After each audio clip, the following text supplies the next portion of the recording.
नमस्कार दोस्तों, मैं वैभव एक बार फिर से आप सभी का स्वागत करता हूं आपके अपने YouTube चैनल टारगेट सरकारी नौकरी पर। तो आप सभी का स्वागत है। Very very good evening guys. जल्दी से सारे लोग आ जाइए। फिर आज के सेशन की हम लोग शुरुआत करेंगे और कुछ बहुत इंपॉर्टेंट MCQs को डिस्कस करेंगे जो कि आपके एग्जाम के लिए काफ़ी महत्वपूर्ण हो सकते हैं। तो जितने लोग जुड़ते चल रहे हैं सभी लोग सेशन को लाइक शेयर करते चलिए, और जो लोग पहली बार हैं चैनल को सब्सक्राइब कर लीजिए ताकि जब भी हम लोग लाइव आते हैं तो उसकी नोटिफिकेशन आपको मिल जाया करे। चलिए शुरू करते हैं आज के सेशन को। और पहले प्रश्न का सभी लोग आंसर करेंगे, किस मुगल बादशाह को जिंदा पीर कहा जाता था। चलिए पहले प्रश्न का जल्दी से सभी लोग आंसर कीजिएगा। चलिए जल्दी से आंसर करना है। तो कौन सा मुगल बादशाह है जिसको जिंदा पीर कहा जाता था? तो क्या आंसर होगा? बाबर, जहांगीर, औरंगजेब या फिर हुमायूं। पहले प्रश्न का सभी लोग आंसर करेंगे। करेक्ट आंसर क्या हो जाएगा? कौन सा मुगल बादशाह है? तो करेक्ट आंसर की यहाँ पर बात करेंगे, ऑप्शन आपका सी वाला बिल्कुल करेक्ट हो जाएगा। औरंगजेब जो है मुगल बादशाह है और इसको जिंदा पीर कहा जाता था। ठीक है, ध्यान रखिएगा। तो ऑप्शन क्या हो जाएगा? ऑप्शन सी यहाँ पर बिल्कुल करेक्ट हो जाएगा। अच्छा, औरंगजेब की अगर हम लोग बात करते हैं तो देखो औरंगजेब जो है ये 1679 में क्या करता है? 1679 में फिर से जजिया कर को लगवा देता है। ठीक है, क्या करेगा? तो 1679 में दोबारा से क्या करता है? जजिया कर को लगवाता है। औरंगजेब जिंदा पीर कहलाता है और इसके समय में सिखों के जो 9वें गुरु हैं, ठीक है, तो 9वें गुरु कौन है? तो गुरु तेग बहादुर हैं। ठीक है, कौन है? सिखों के 9वें गुरु हैं तेग बहादुर हैं। और तेग बहादुर को क्या कर दिया जाता है? तो तेग बहादुर को, ठीक है, फांसी दे दी जाएगी भाई। ठीक है, तेग बहादुर को क्या कर दिया जाएगा? फांसी दे दी जाएगी। सिखों के 9वें गुरु है तेग बहादुर को। तो ये सारी चीजें ध्यान रखिएगा औरंगजेब से। पहले प्रश्न का ऑप्शन सी यहाँ पर बिल्कुल करेक्ट हो जाएगा। दूसरे प्रश्न की तरफ चलते हैं। दिल्ली सल्तनत में सबसे लंबे समय तक किस राजवंश ने शासन किया है? दूसरे प्रश्न का सभी लोग आंसर कीजिएगा। देखो दिल्ली सल्तनत की अगर हम लोग बात करेंगे तो दिल्ली सल्तनत का जो समय है वो है 1206 से लेकर के 1526 का। ठीक है, तो ये है दिल्ली सल्तनत का समय। और इस इतने लंबे शासन के दौरान ध्यान रखिएगा क्या होगा? दिल्ली पर कितने राजवंश? तो 5 राजवंश शासन करेंगे। ठीक है, 1206 से लेकर के 1526 के बीच में दिल्ली पर 5 राजवंश शासन करेंगे। कौन कौन से होंगे? तो देखो, एक होंगे आपके गुलाम होंगे। इसके बाद अगर हम लोग बात करेंगे तो कौन होंगे? तो इसके बाद खिलजी होंगे। इसके बाद अगर हम लोग बात करेंगे तो कौन होंगे? तुगलक होंगे। इसके बाद अगर हम लोग बात करेंगे तो कौन होंगे? तो सैयद होंगे। और सबसे लास्ट में अगर हम लोग बात करेंगे तो कौन होंगे? तो लोधी वंश वाले होंगे। तो 5 राजवंश शासन करते हैं 1206 से लेकर के 1526 के बीच में। आपसे पूछ रहा है कि किस राजवंश ने सबसे लंबे समय तक शासन किया है? तो करेक्ट आंसर क्या हो जाएगा? चलिए जल्दी से बताइएगा। गुलाम होंगे, खिलजी होंगे, तुगलक होंगे या फिर सैयद होंगे? तो करेक्ट आंसर क्या हो जाएगा? हमारा ऑप्शन सी हो जाएगा, तुगलक वंश। तुगलक वंश की अगर हम लोग समय की बात करते हैं तो तुगलक वंश का जो समय है ये है 1320 से लेकर के 1414 का। मतलब कि कितने? मतलब कि लगभग 94 सालों तक, 94 वर्षों तक ये शासन करते हैं। तुगलक वंश वाले सबसे लंबे समय तक शासन करेंगे। और अगर हम लोग बात करें सबसे कम किसका है, तो सबसे कम है खिलजियों का। ठीक है, कितने साल? तो ये लोग सिर्फ 30 साल शासन करते हैं। कब से कब तक? तो 1290 से लेकर के 1320 तक। ठीक है, ध्यान रखिएगा, सिर्फ 30 साल का शासन है किसका? तो खिलजियों का। तो सबसे कम समय तक खिलजी और सबसे ज्यादा समय तक तुगलक शासन करेंगे। ऑप्शन सी बिल्कुल करेक्ट होगा। चलो तीसरे प्रश्न का आंसर करना। तो हॉल किस वंश का राजा है? तीसरे प्रश्न का सभी लोग आंसर करेंगे। बहुत ही महत्वपूर्ण प्रश्न है, तो बताइएगा। तो हॉल किस वंश का राजा है? शक वंश का, कुषाण वंश का, सातवाहन वंश का या फिर इंडो ग्रीक वंश का? तो तीसरे प्रश्न का आप लोग आंसर करेंगे और करेक्ट आंसर क्या हो जाएगा? चलिए जल्दी से बताइएगा। और साथ ही साथ जितने लोग जुड़ते चल रहे हो सेशन को क्या करते चलो? सेशन को लाइक करते चलो, सेशन को शेयर करते चलो। जो लोग पहली बार हो चैनल को सब्सक्राइब भी कर लो ताकि जब भी हम लोग लाइव आए तो आपको क्या हो जाए? तो आपको सबसे पहले नोटिफिकेशन मिल जाए। ठीक है भाई बात। चलिए जल्दी से सेशन को लाइक शेयर कर दीजिए और बताइएगा करेक्ट आंसर क्या हो जाएगा? तो ऑप्शन सी हो जाएगा, सातवाहन हो जाएगा। हॉल किस वंश के राजा है? तो सातवाहन वंश के राजा है। और इनकी देखो एक बहुत ही महत्वपूर्ण पुस्तक है, पुस्तक का नाम याद रखिएगा, वो क्या होगी? तो ये है गाथा सप्तशती। ठीक है, क्या हो जाएगा? तो गाथा सप्तशती, ये इनकी पुस्तक का नाम है। बहुत ही महत्वपूर्ण पुस्तक है जिसके लेखक कौन है? हॉल है। किस वंश के हैं? सातवाहन वंश के। ऑप्शन सी यहाँ पर बिल्कुल करेक्ट होगा। होगा। आगे बढ़ेंगे चौथे प्रश्न की तरफ। सती प्रथा के सबसे प्राचीनतम प्रमाण कहाँ पर मिलते हैं बताइएगा। सती प्रथा का अगर आपसे पूछा जाए सबसे प्राचीनतम प्रमाण पूछा जाए या फिर आपसे पूछा जाए प्रथम प्रमाण, ठीक है, प्रथम प्रमाण, पहला प्रमाण सती प्रथा का कहाँ पर मिलता है या सबसे प्राचीनतम प्रमाण कहाँ पर मिलता है, मंदसौर अभिलेख, जूनागढ़ अभिलेख, ऐरण अभिलेख या फिर ऐहोल अभिलेख। चौथे प्रश्न का सभी लोग आंसर कीजिएगा। तो देखो सती प्रथा के जो सबसे प्राचीनतम प्रमाण मिलते हैं वो आपको मिलेंगे कहाँ पर, ऐरण अभिलेख में मिलेंगे। और ऐरण अभिलेख किसका है तो ध्यान रखना ये है भानुगुप्त का, ठीक है, किसका है तो गुप्त वंश के राजा हैं भानुगुप्त, इनका ऐरण अभिलेख मिलता है। और इसी ऐरण अभिलेख से सती प्रथा के सबसे प्राचीनतम या फिर आप कह सकते हो प्रथम प्रमाण मिलते हैं। ऑप्शन सी यहाँ पर बिल्कुल करेक्ट है। अगले प्रश्न की तरफ बढ़ेंगे, पांचवें प्रश्न की बात करेंगे। तो भारत में विदेशियों के आने का सही क्रम बताना है। आपको 4 ऑप्शन दिया गया है, जल्दी से बताइएगा क्या होगा। भारत में आने का सही क्रम क्या है, जल्दी से बताइएगा। तो हिंद, यूनानी, पल्लव, शक, कुषाण या फिर हिंद यूनानी शक पहलो कुषाण या फिर शक हिंद यूनानी कुषाण पहलो या फिर शक हिंद यूनानी पहलो कुषाण। तो कौन सा ऑप्शन करेक्ट होगा जल्दी से आप लोग बताइएगा। भारत में आने का सही क्रम, तो देखो सबसे पहले जो आएंगे वो कौन आएंगे, तो सबसे पहले अगर हम लोग बात करते हैं तो सबसे पहले देखो आएंगे कौन, हिंद यूनानी आते हैं। उसके बाद कौन आएंगे, उसके बाद शक आएंगे, उसके बाद पहलव आएंगे और उसके बाद कुषाण आएंगे। ऑप्शन क्या हो जाएगा, ऑप्शन बी यहाँ पर बिल्कुल करेक्ट हो जाएगा, ठीक है। क्या हो जाएगा, पांचवें प्रश्न का ऑप्शन बी बिल्कुल करेक्ट हो जाएगा। छठवें प्रश्न की तरफ चलते हैं। माहिष्मती किस साम्राज्य की दूसरी राजधानी थी बताइएगा, ठीक है। क्या होगा, तो माहिष्मती की अगर हम लोग बात करेंगे, माहिष्मती तो किस साम्राज्य की दूसरी राजधानी है। अब माहिष्मती नाम सुन करके आपको तो बाहुबली की याद आ गई होगी, है ना, लेकिन यहाँ पर बाहुबली से इसका कोई संबंध नहीं है। बताइएगा, इस माहिष्मती साम्राज्य का कटप्पा, बाहुबली, ठीक है, भल्लाल देव से कोई संबंध नहीं, देवसेना से कोई संबंध नहीं है, ठीक है। तो बताइएगा माहिष्मती किस साम्राज्य की दूसरी राजधानी है, कंबोज की, अस्मक की, गांधार की या फिर अवंती की। छठवें प्रश्न का आप लोगों को आंसर करना है। करेक्ट आंसर क्या हो जाएगा, ऑप्शन डी हो जाएगा, अवंती की। अवंती की जो पहली राजधानी है, ठीक है, अवंती की जो पहली राजधानी है वो क्या है, वो है उज्जैनी। अवंती की पहली राजधानी उज्जैनी है। और दूसरी राजधानी की बात करेंगे तो ये क्या हो जाएगी, तो ये हो जाएगी माहिष्मती। ऑप्शन क्या है, ऑप्शन डी यहाँ पर बिल्कुल करेक्ट हो जाएगा। चलो आगे बढ़ेंगे सातवें प्रश्न की तरफ। अकबर ने इलाही संवत की घोषणा कब की थी, चलो जल्दी से बताना। तो अकबर ने, ठीक है, एक बात तो क्लियर है कि अकबर ने क्या किया है, इलाही संवत की घोषणा की है, लेकिन कब की है ये आपको बताना है। चलिए जल्दी से बताइएगा क्या करेक्ट आंसर हो जाएगा। अकबर ने इलाही संवत की घोषणा की है और कब की है, 1582, 1583, 1590 या फिर 1586। करेक्ट आंसर क्या हो जाएगा हमारा, ऑप्शन सी, ऑप्शन बी हो जाएगा 1583 में, ठीक है। क्या हो जाएगा, तो 1583 में अकबर ने इलाही संवत की शुरुआत की है, घोषणा की है। और अगर हम लोग बात कर लेंगे कब, 1582 में, तो 1582 में क्या होगा, तो दीन ए इलाही धर्म जो है, ठीक है, दीन ए इलाही धर्म की घोषणा की जाएगी अकबर के द्वारा। 1582 में दीन ए इलाही धर्म शुरू करेंगे और 1583 में इलाही संवत की घोषणा करेंगे। तो ये दोनों चीजें ध्यान रखिएगा। आगे बढ़ेंगे अगले प्रश्न की तरफ। कौन सा मुगल बादशाह ज्योतिष में इतना विश्वास करता था कि हफ्ते के 7 दिन 7 रंग के कपड़े पहनता था। चलिए जल्दी से बताइएगा क्या करेक्ट आंसर हो जाएगा। 8वें प्रश्न का आप लोगों को आंसर करना है।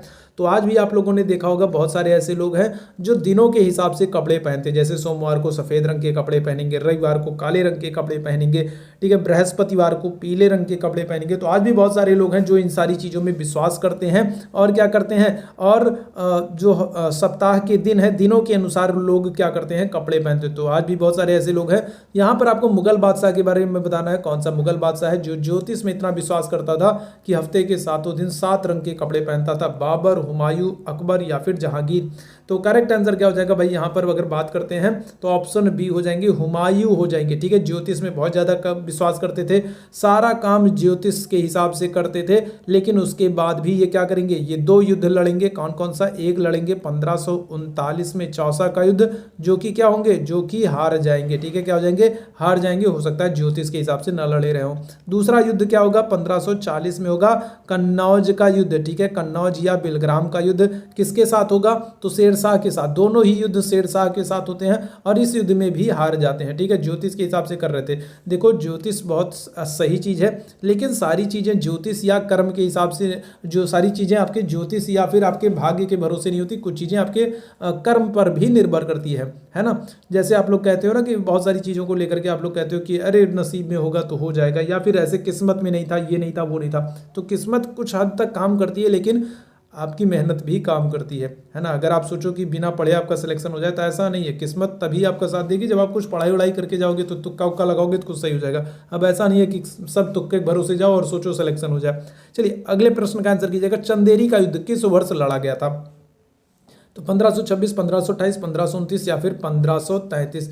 चंदेरी का युद्ध किस वर्ष होगा, तो देखो बाबर और किसके बीच में होता है, तो एक तरफ तो बाबर है और दूसरी तरफ राजपूत राजा है मेदिनी राय। ठीक है, कौन है, तो राजपूत राजा है मेदिनी राय। इन दोनों के बीच में क्या होगा, चंदेरी का युद्ध होगा। और इस चंदेरी के युद्ध में बाबर जो है ये क्या होंगे, ये जीत जाएंगे, मेदिनी राय क्या होंगे, हार जाएंगे। और इस युद्ध में बाबर क्या करेगा, क्योंकि मेदिनी राय राजपूत है, हिंदू है, तो राजपूत या फिर हिंदू काफी संख्या में मारे जाते हैं। तो इस युद्ध के बाद बाबर क्या करता है, तो गाजी की उपाधि धारण करता है। ठीक है, क्या करेगा, तो बाबर गाजी की उपाधि धारण करेगा। कब होगा ये युद्ध, तो ये 1528 में होगा। ठीक है, 1528 में ये युद्ध होगा, चंदेरी का युद्ध। तो एक बात और ध्यान रखना कि बाबर जो है ये चंदेरी के युद्ध में और खानवा के युद्ध में, दोनों ही युद्धों में क्या करता है, गाजी की उपाधि धारण करेगा। ध्यान रखिएगा। ठीक है, दोनों ही युद्धों में क्या करेगा, गाजी की उपाधि धारण करेगा। खानवा का युद्ध आपका 1527 में हुआ था और चंदेरी का युद्ध जो है ये 1528 में होगा। ठीक है, दोनों ही युद्धों को जीतने के बाद बाबर ने गाजी की उपाधि धारण की थी। और गाजी का अर्थ क्या होता है, हिंदुओं का संहार करने वाला। चलिए आगे बढ़ेंगे अगले प्रश्न की तरफ। 10वें प्रश्न का आंसर कीजिएगा। अंग्रेजों ने सेंट जॉर्ज के किले का निर्माण कहां पर कराया है, फटाफट बताना। सेंट जॉर्ज किले का निर्माण कहां पर हुआ है, कोलकाता, मुंबई, मद्रास या फिर गोवा। अगर आपसे फोर्ट विलियम पूछा जाए, ठीक है, अगर आपसे क्या किया जाए, अगर आपसे फोर्ट विलियम पूछा जाए तो फोर्ट विलियम का आंसर क्या हो जाएगा भाई, फोर्ट विलियम का आंसर हो जाएगा कलकत्ता। ठीक है, लेकिन अगर आपसे सेंट जॉर्ज पूछा जा रहा है तो सेंट जॉर्ज का आंसर क्या होगा, मद्रास में। ठीक है, सेंट जॉर्ज किले का निर्माण कहां पर, मद्रास में कराया है। और अगर फोर्ट विलियम की बात कर लेंगे तो फोर्ट विलियम का निर्माण कराया कहां पर, कलकत्ता में। ठीक है, तो ऑप्शन क्या होगा, सी यहां पर बिल्कुल करेक्ट होगा। 11वें प्रश्न की तरफ चलते हैं। मृच्छकटिकम किसकी पुस्तक है, फटाफट आंसर करते चलो भाई, फटाफट आंसर करते चलो। मृच्छकटिकम किसकी पुस्तक है। सेशन को अभी तक बहुत सारे लोगों ने लाइक नहीं किया है, सेशन को शेयर नहीं किया है ना। ठीक है, आप लोग, मुझे पता है आप लोग कहने के बाद भी सेशन को लाइक शेयर नहीं करोगे, कोई बात नहीं, लेकिन मेरा काम है कहने का, तो मैं तो कहूँगा कि आप सेशन को लाइक शेयर कर दो। अब वो आपकी इच्छा है कि आप करते हो या नहीं करते हो। ठीक है, तो मृच्छकटिकम की अगर हम लोग बात करेंगे किसकी पुस्तक है, तो ये शूद्रक की पुस्तक है। ऑप्शन क्या हो जाएगा, ऑप्शन बी यहाँ पर बिल्कुल करेक्ट हो जाएगा। 11वें प्रश्न का ऑप्शन बी बिल्कुल करेक्ट होगा। अगले प्रश्न की तरफ चलते हैं। कौन सा अनुच्छेद सरकारी नियोजन में अवसर की समानता उपलब्ध करवाता है, बताइएगा कौन सा अनुच्छेद है जो सरकारी नियोजन के लिए या फिर सरकारी नौकरियों के लिए अवसर की समानता उपलब्ध कराता है। 16, 17, 15, 14 क्या करेक्ट आंसर हो जाएगा। इस प्रश्न की बात करेंगे ऑप्शन ए हो जाएगा, 16 हो जाएगा। 12वें प्रश्न की बात करेंगे ऑप्शन ए हो जाएगा, 16 हो जाएगा। चलिए 13वें प्रश्न का आंसर कीजिएगा। सर्वोच्च न्यायालय की स्थापना के समय सर्वोच्च न्यायालय के न्यायाधीशों की संख्या कितनी थी। चलो जल्दी से बताना भाई, क्या हो जाएगा, करेक्ट आंसर क्या हो जाएगा। सर्वोच्च न्यायालय में न्यायाधीशों की संख्या पूछ रहा है, सर्वोच्च न्यायालय में क्या कर रहा है, न्यायाधीशों की संख्या पूछ रहा है। फटाफट बताओ क्या करेक्ट आंसर होगा। तो 34, 31, 8 या फिर 13 करेक्ट आंसर क्या हो जाएगा। देखो जितने लोगों ने 34 आंसर करने का प्रयास किया है गलत हो जाओगे। क्यों, क्योंकि देखो सर्वोच्च न्यायालय की स्थापना के समय पूछ रहा है। सर्वोच्च न्यायालय की स्थापना कब हुई थी, सर्वोच्च न्यायालय की स्थापना हुई थी 1950 में, और इस समय यहाँ पर न्यायाधीशों की संख्या पूछ रहा था। तो 1950 में जब सर्वोच्च न्यायालय की स्थापना हुई थी तब न्यायाधीशों की संख्या कितनी थी, 8 थी। ठीक है, कितनी थी, 8 थी। ऑप्शन क्या हो जाएगा, सी यहाँ पर बिल्कुल करेक्ट हो जाएगा। ठीक है, वर्तमान में अगर पूछे तब आपका होगा 34, लेकिन उस समय कितनी थी, उस समय तो 8 ही न्यायाधीश थे।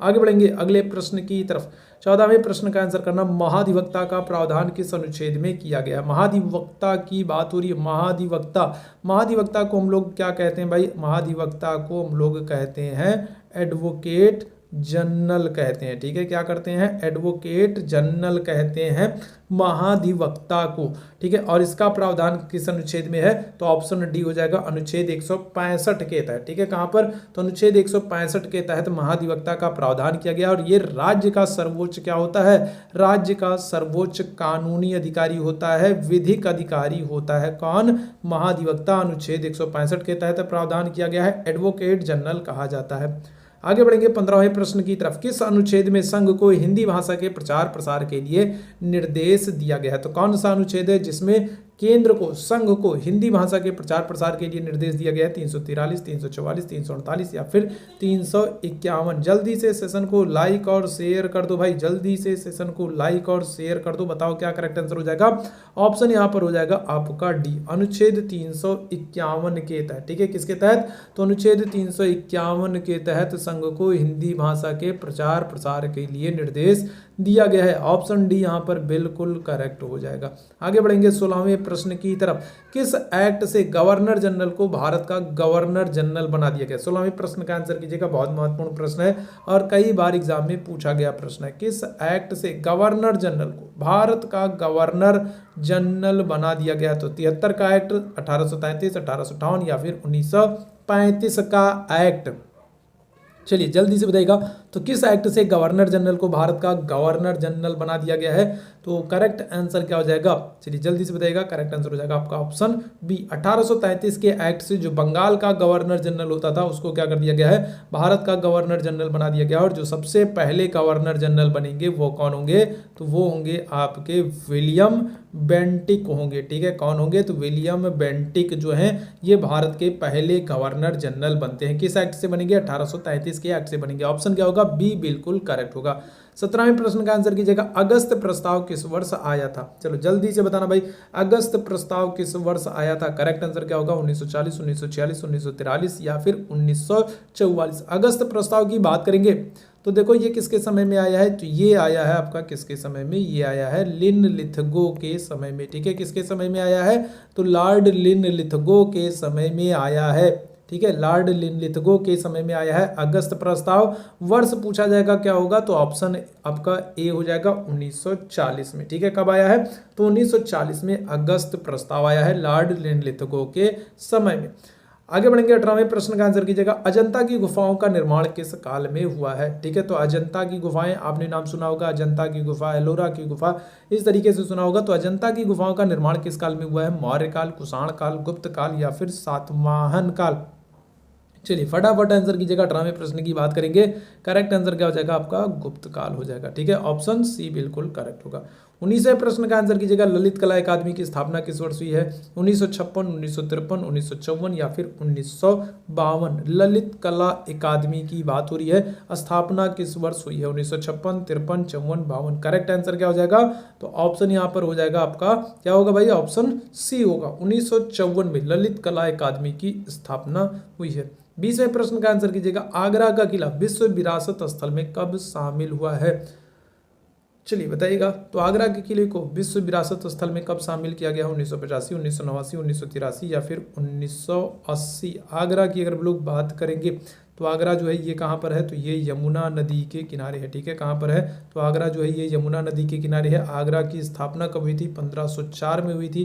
किसने किया था, तो सिकंदर लोदी ने किया था, ठीक है। आगरा नगर की स्थापना किसने किया था, सिकंदर लोदी ने किया था, ठीक है भाई। बात यहाँ पर अगर लोग बात करेंगे ऑप्शन क्या हो जाएगा, सी आपका बिल्कुल करेक्ट होगा। 1983 में आगरा को विश्व विरासत स्थल में शामिल किया जाएगा।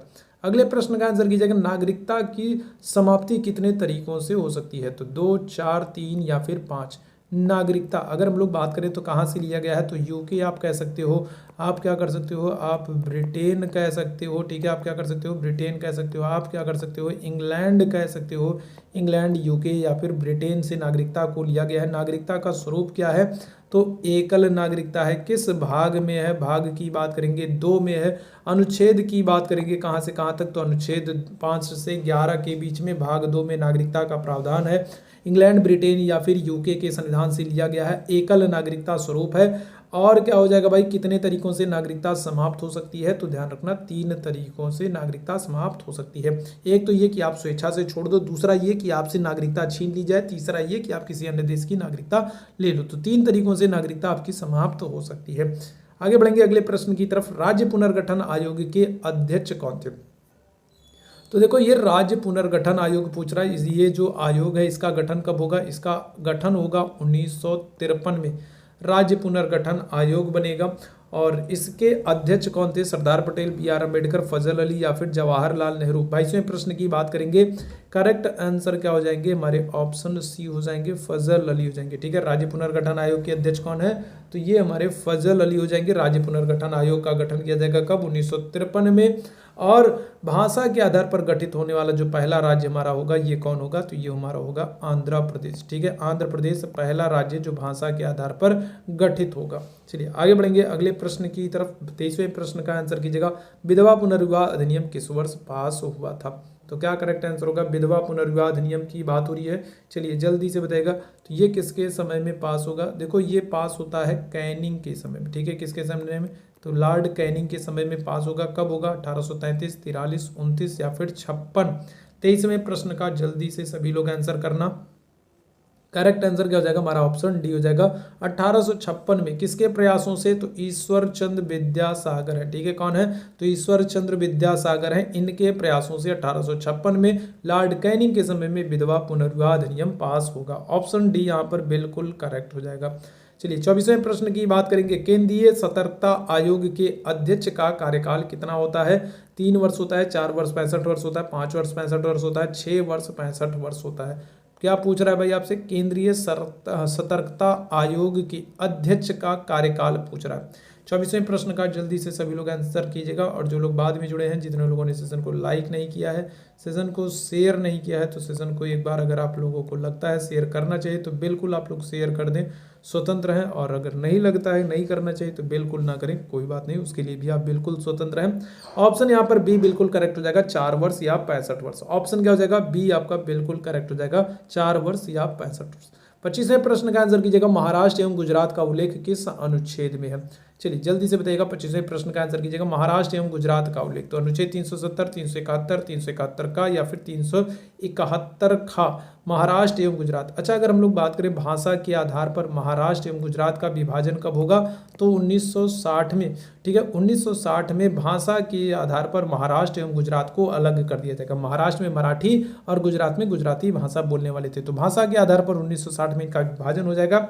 और इनका उल्लेख किस अनुच्छेद में है? तो ऑप्शन बी हो जाएगा 371 में। ठीक है, कहां पर?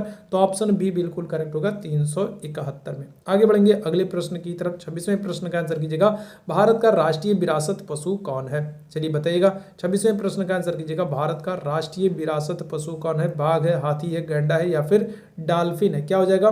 देखो डॉल्फिन तो भारत का क्या है? जलीय जीव घोषित किया गया। ठीक है, क्या किया गया है? डॉल्फिन को भारत का जलीय जीव घोषित किया गया है। यहाँ पर करेक्ट आंसर जो होगा हमारा ऑप्शन बी होगा। ठीक है, क्या होगा? हाथी होगा। और अगर आपसे पूछ ले प्रोजेक्ट एलिफेंट पूछ ले, ठीक है, क्या कर ले?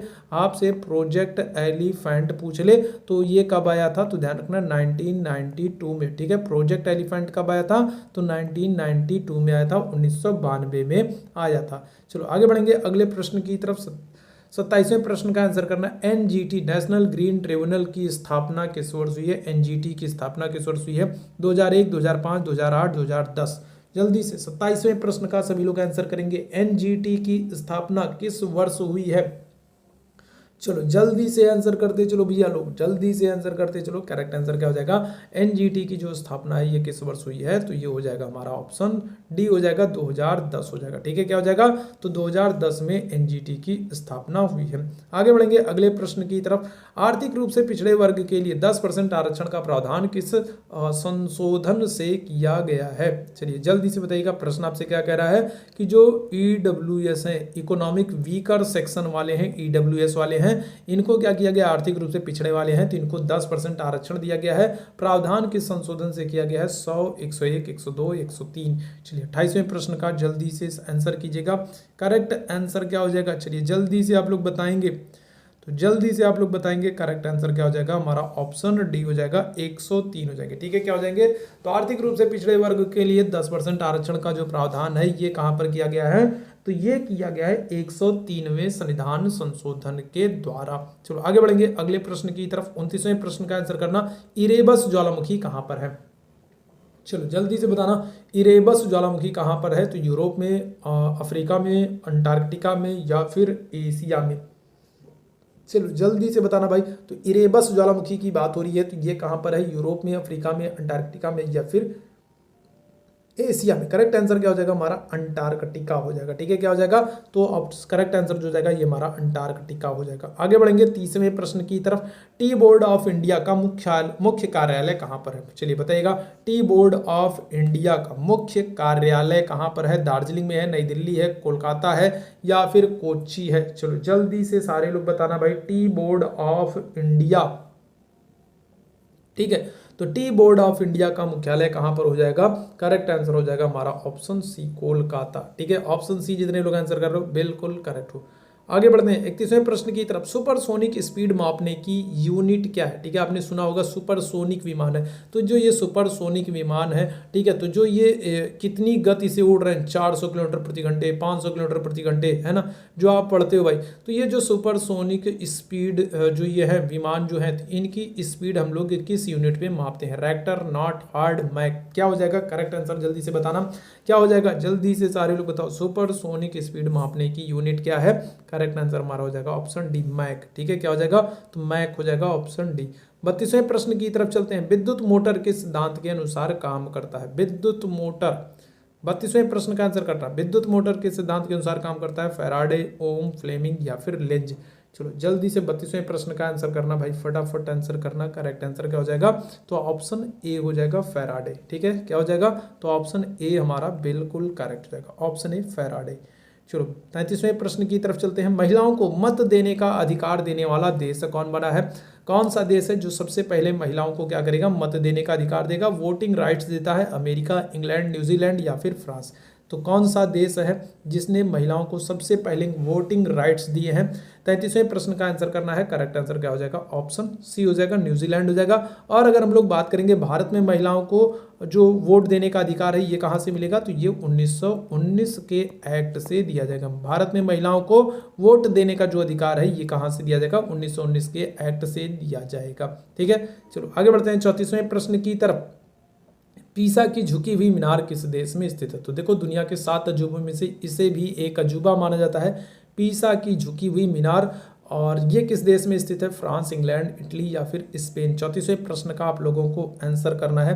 चलिए जल्दी से बताइएगा करेक्ट आंसर क्या हो जाएगा, तो 34वें प्रश्न की बात करेंगे, करेक्ट आंसर हमारा ऑप्शन सी हो जाएगा, इटली हो जाएगा। ठीक है, क्या हो जाएगा, तो इटली हो जाएगा, ऑप्शन सी यहाँ पर बिल्कुल करेक्ट है। चलिए 35वें प्रश्न की बात करेंगे। पावर ऑफ द माइंड नामक पुस्तक किसके द्वारा लिखी गई है, power of the mind, APJ Abdul Kalam, Swami Vivekananda, Mahatma Gandhi, Radha Krishnan.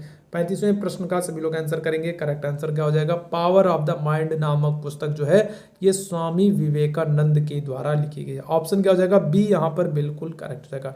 ठीक है, और अगर हम लोग बात करेंगे एपीजे अब्दुल कलाम की, तो इनकी पुस्तक क्या है, तो द विंग्स ऑफ फायर। ठीक है, क्या हो जाएगा, तो द विंग्स ऑफ, ठीक है, क्या हो जाएगा भाई, तो द विंग्स ऑफ फायर। ठीक है, विंग्स ऑफ फायर ये किसकी है, तो एपीजे अब्दुल कलाम की पुस्तक है। ठीक है, तो ये ध्यान रखिएगा। चलिए आगे बढ़ेंगे, 36वें प्रश्न की बात करेंगे।